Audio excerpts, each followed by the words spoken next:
Почнуваме со урбани вести на Прва Скопска. Добро дојдовте.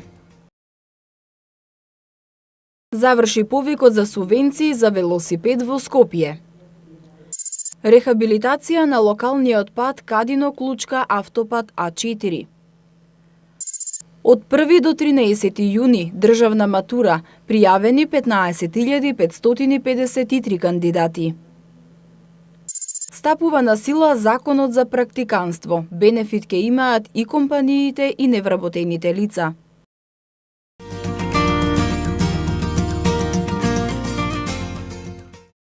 Јавниот повик за субвенционирање на купувањето велосипед за оваа година е затворен, бидејќи се исцрпени предвидените финансиски средства, информираат од град Скопје.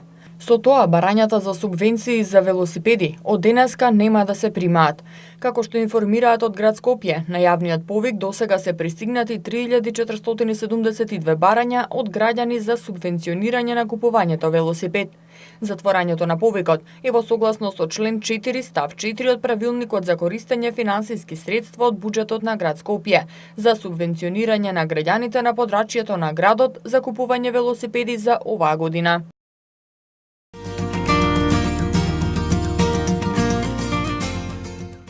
Во општина Илинден интензивно се работи на рехабилитација на локалниот пат Кадино Клучка автопат А4 во должина од 1600 метри. Од општина Илинден соопштија дека вредноста на проектот изнесува приближно 30 милиони денари, а се реализира во соработка со Министерството за финансии во рамките на проектот за подобрување на општинските услуги, кој е финансиран со заем од Светска банка. Рехабилитацијата и реконструкцијата на овој локален пат кој е од големо значење, опфаќа и реконструкција на 2 моста и 1 цеваст пропуст, изградба на тротоари, како и изградба на отворени одводни канали за зафаќање и одведување на атмосферските води. Деновиве беше извршено асфалтирање на 1100 метри од коловозот, кој сега е поширок и заедно со банкините изнесува 7 метри, што заедно со одстранувањето на околната растителна вегетација овозможува поголема прегледност и значително олеснување на движењето на моторните возила.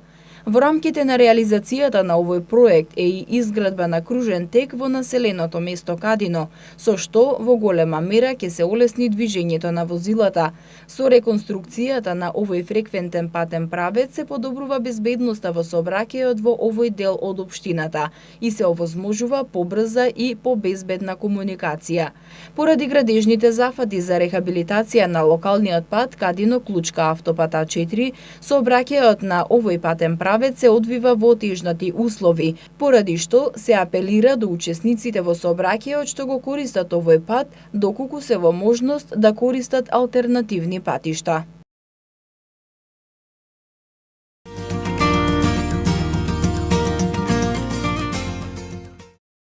Тестот по странски јазик, англиски, француски, германски или руски, на 1 јуни од 10 часот е првиот од трите екстерни испити од државната матура за учебната 2018-2019 година. За матурата годинава се пријавени вкупно 15.553 ученици, од кои 7.692 се од гимназиско образование, 7.604 од средно стручно и 257 од средно уметничко образование. Од Државниот испитен центар велат забележливо е дека речиси имаме изедначување на бројот на кандидати од гимназиските и од средните стручни училишта, што е и тенденција да се зголемува бројот на кандидати за испитите од средно стручно образование.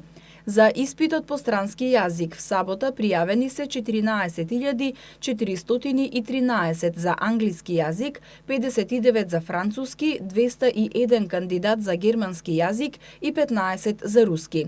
По една недела од првиот екстерен испит, саботата на 8 јуни, ќе биде екстерниот испит по мајчин јазик. На 11 јуни е полагањето на третиот екстерен испит. Новина годинава е што меѓу предметите првпат може да се избере и социологија, за кој се пријавени 569 кандидати.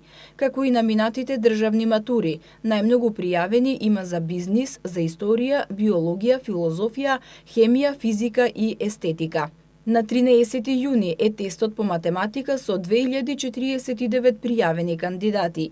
Согласно со законскиот рок, според кој правичните резултати треба да бидат објавени најдосна 1 месец по одржувањето на последниот испит, тие се очекуваат до 13 јули 2019 година. Кандидатите што нема да ја положат државната матура или не во целост, ќе може повторно да полагаат во августовската сесија на 12, 13, 14 и 15 август, кога испитите се по ист распоред како и во јуни.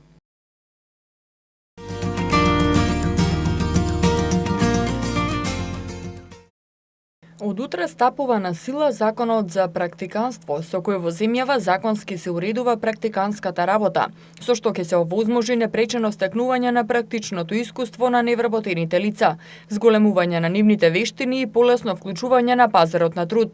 Новото законско решение им дава можност на компаниите под посебни услови да ангажираат практиканти, при тоа за својот ангажман регулиран со договор.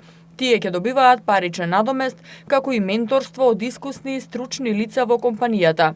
Со тоа невработените лица добиваат можност да се стекнат со стручни и практични вештини, кои најчесто покрај формалното образование се критериум при вработување, а работодавачите ќе добијат можност да едуцираат кадар по своја мерка и да бираат на пазарот на труд од повеќе стручни лица. Практикант може да биде невработено лице на возраст до 34 години, а потребата од практикант работодавачите ќе изразуваат со објавување на јавен оглас кој треба да содржи информации за условите за практиканство. Законот дефинира минимален период на практиканство од 1 месец и максимален од 6 месеци. Како и правило, еден практикант да може да врши практиканска работа само еднаш кај ист работодавач. Максималниот број на практиканти кај работодавачите ќе зависи од бројот на вработените на неопределено работно време кај работодавачот во претходните 3 месеци пред ангажирање на практикантот.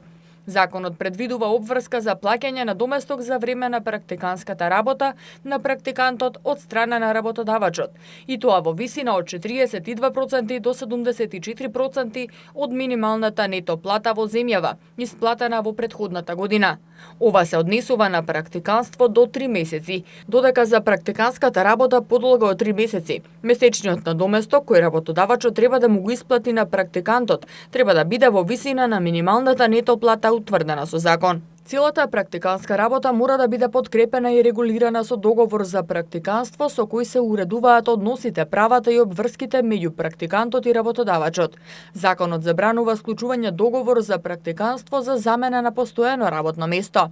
А за време на практиканската работа, практикантот не ги губи правата по основ на невработеност и правата од областа на социјалната заштита утврдени и стекнати согласно закон.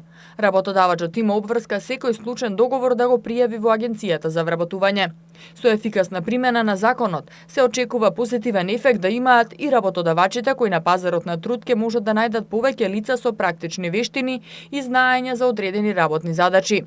Ако се земе предвид долгогодишното укажување на бизнис заедницата за потребата од законско регулирање на практиканската работа, овој закон се очекува да донесе позитивни ефекти на пазарот на труд и во економијата воопшто. Законот за практиканство е објавен во Службен весник број 98 на 21 мај.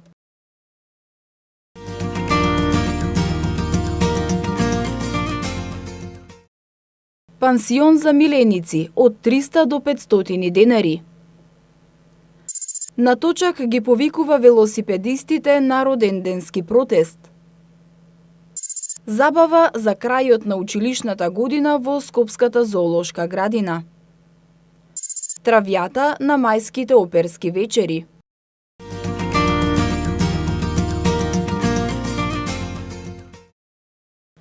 Собствениците на домашни миленици кога се подготвуваат да заминат на летен одмор или кратко патување, имаат главоболки каде и кому да го доверат домашното милениче.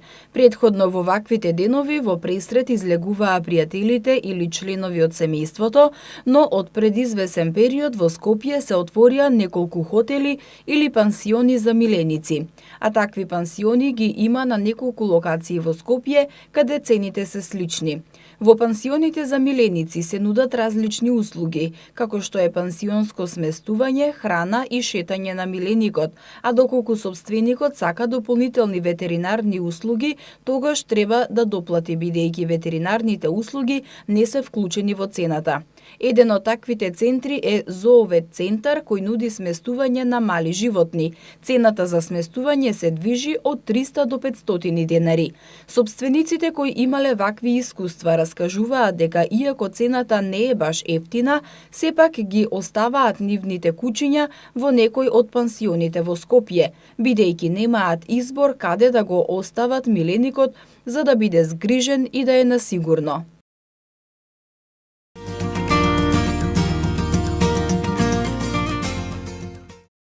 Под мотото Револуција без институционална револуција, утре со почеток во 17 часот и 30 минути од плоштадот Македонија ќе се одржи 81-та велосипедска критична маса во Скопје, со која иницијативата на Точак и поддржувачите одбележуваат 7 години од првиот ваков настан.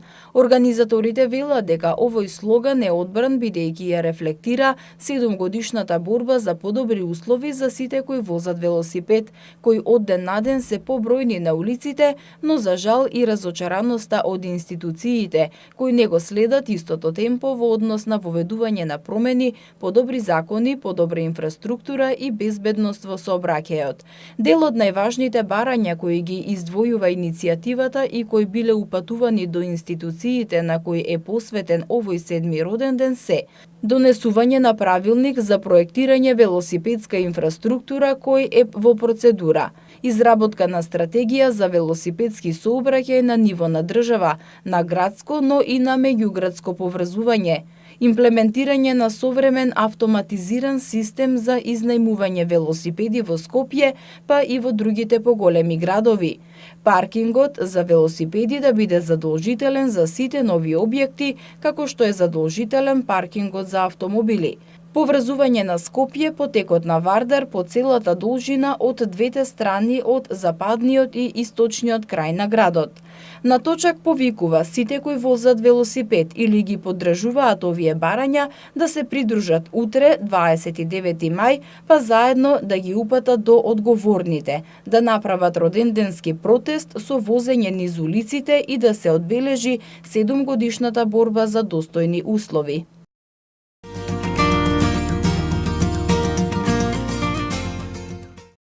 Во Скопската зоолошка градина на 9 јуни ќе се организира забава по повод крајот на училишната година.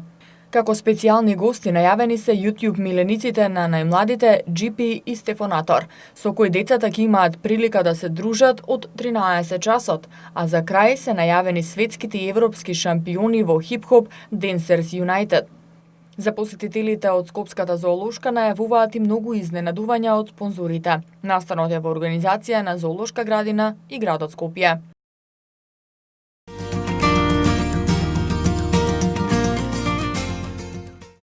На предпоследниот програмски настан на годинешните мајски оперски вечери во Националната опера и балет вечерва ќе биде изведена операта Травијата на Джузепе Верди со Сања Керкес од Белград во главна улога, во режија на Верена Штојбер од Германија. Моќна, драматична, привлечна, исполнета со емоции и страст, ремек дело чие либрето е напишано според романот Дамата со камелии на Александар Дима, соопшти Националната опера и балет. Следен и последен настан на 47-те мајски оперски вечери е Аида на 31 мај.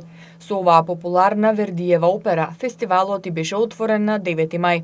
Продукцијата е на театарот Карло Феличе од Женова, а за втората изведба за затворањето в петок ќе има меѓународна екипа со русинката Олга Романко во насловна улога.